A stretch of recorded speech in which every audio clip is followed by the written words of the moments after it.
La carta llegó un martes, escondida entre un cupón de pizza y una factura de agua.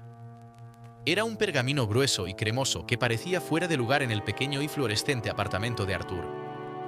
Le informaba que su tío abuelo Silas había fallecido. Arthur apenas recordaba al hombre, solo un vago recuerdo de una figura alta y silenciosa en un funeral que olía a papel viejo y madera de cedro. Pero Silas le había dejado todo, una extensa finca conocida como Blackwood Ridge, enclavada en los bosques húmedos y neblinosos del Pacífico noroeste. Arthur llegó a las puertas 3 días después. La casa era una estructura victoriana esquelética, con la madera ennegrecida por décadas de lluvia. No parecía un hogar, parecía una advertencia. El interior era peor. Cada habitación estaba llena de espejos.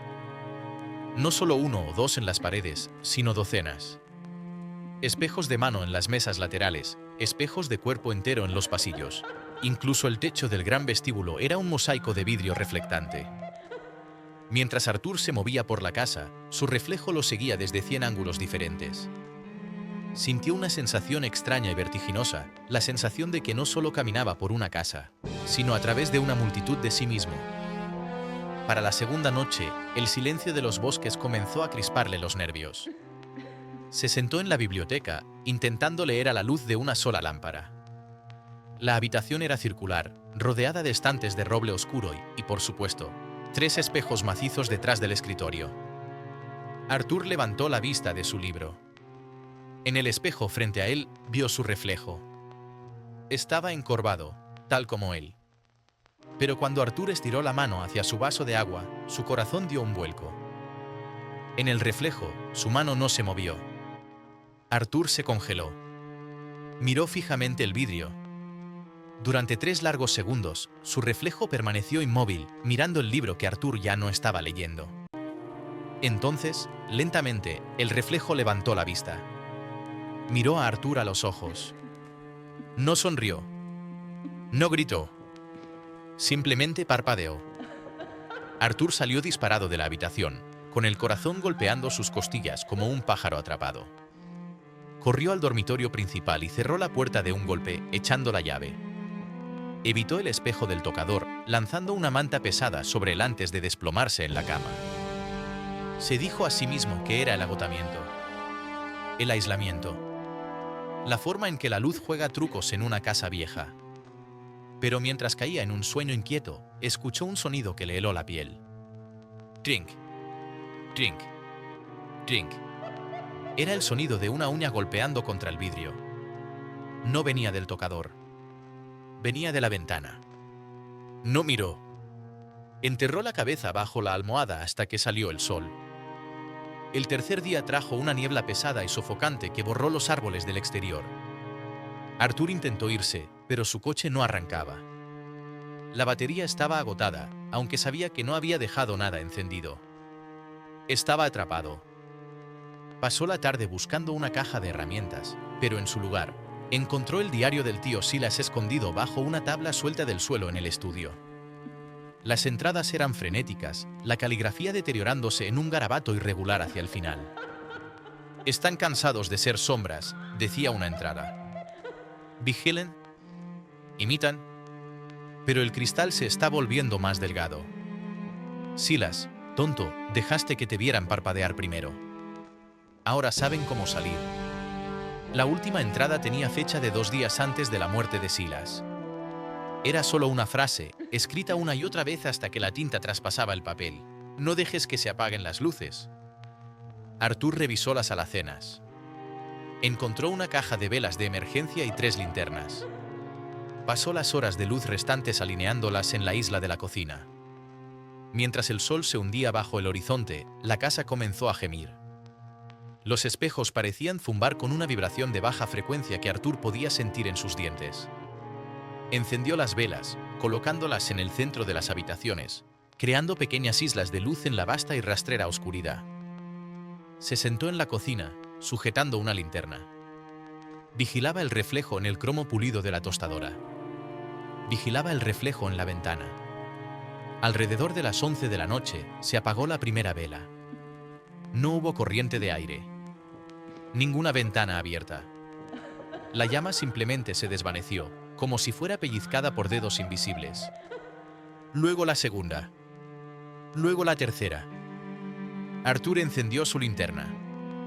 El haz de luz cortó la oscuridad, golpeando el gran espejo del comedor. En el reflejo, la cocina estaba llena de gente. Eran todos él. Docenas de Arthurs estaban de pie en la cocina reflejada. Algunos estaban sentados a la mesa que él acababa de dejar. Otros estaban de pie justo detrás de su silla. Uno se inclinaba sobre su hombro, con el rostro a centímetros del suyo. Pero cuando Arthur se dio la vuelta, la cocina estaba vacía. Giró la linterna de nuevo hacia el espejo. Los reflejos se movían ahora, independientemente de él. Caminaban hacia la superficie del cristal, con las manos extendidas, presionando contra el límite plateado. El vidrio comenzó a agrietarse.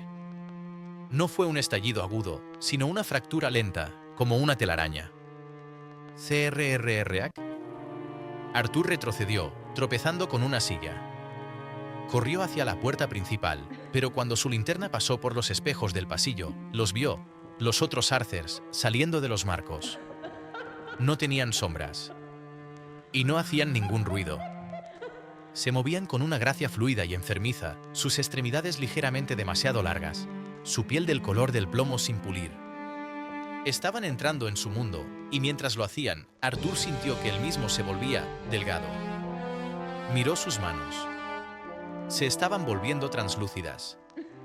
Podía ver las tablas del suelo a través de sus palmas. Cuantos más de ellos entraban en la habitación, más se desvanecía él. Llegó a la puerta principal y la abrió de golpe. La niebla entró como un sudario frío. Corrió hacia el bosque, sin importarle que las ramas rasgaran su ropa o que el barro succionara sus botas. Solo necesitaba alejarse del cristal. Corrió hasta que sus pulmones ardieron, hasta que llegó al borde de la propiedad donde un estanque pequeño y estancado descansaba bajo la luz de la luna. Se desplomó a la orilla del agua, jadeando por aire. Se inclinó hacia el agua para refrescarse la cara. La superficie del estanque estaba quieta. Como un espejo. Arthur se congeló. En el reflejo del agua se vio a sí mismo. Pero el reflejo estaba de pie en una versión brillante y soleada del bosque. El Arthur reflejado se veía feliz. Se veía sólido. El Arthur real, el que estaba de rodillas en el barro, miró hacia abajo y vio que sus piernas ya habían desaparecido. No era más que una bruma gris, un recuerdo que se desvanece. El reflejo en el agua extendió la mano. Su mano rompió la superficie, pero no se mojó. Agarró la muñeca de Arthur con una fuerza de hierro aterradora. «Gracias», susurró el reflejo. La voz no venía del aire, vibró a través de los propios huesos de Arthur. Ha hecho tanto frío allí dentro. Con un tirón violento, el reflejo tiró. Arthur sintió una sensación de caer hacia arriba. El mundo se puso del revés. El olor a pino y barro fue reemplazado por el olor a papel viejo y ozono. Arthur parpadeó. Estaba de pie en el bosque soleado. Se sentía sólido. Se sentía pesado. Estiró la mano y tocó un árbol, la corteza era rugosa y real. Rió, un sonido corto e histérico. Estaba fuera. Era libre. Pero entonces miró hacia el estanque. Allí, bajo la superficie del agua, atrapado en un crepúsculo gris y sin sol, había una figura. Estaba de rodillas en el barro, con la cara presionada contra el envés del agua como si fuera una lámina de cristal. Estaba gritando, pero no salía ningún sonido, solo una corriente de burbujas plateadas y silenciosas. Arthur miró a su propio reflejo en el agua. No lo imitaba. Solo lo observaba con ojos amplios y suplicantes. Arthur se dio la vuelta. Caminó hacia el coche, con las llaves pesando en su bolsillo. No volvió a mirar al estanque. No miró a las ventanas de la casa. Se subió al coche y miró por el espejo retrovisor para salir. Su reflejo no estaba allí. El espejo estaba vacío. Arthur sonrió, puso la marcha y se alejó. Detrás de él, en la casa silenciosa de los 100 espejos, 100 versiones de Arthur empezaron a gritar. Y por primera vez en 50 años, los reflejos empezaron a aplaudir.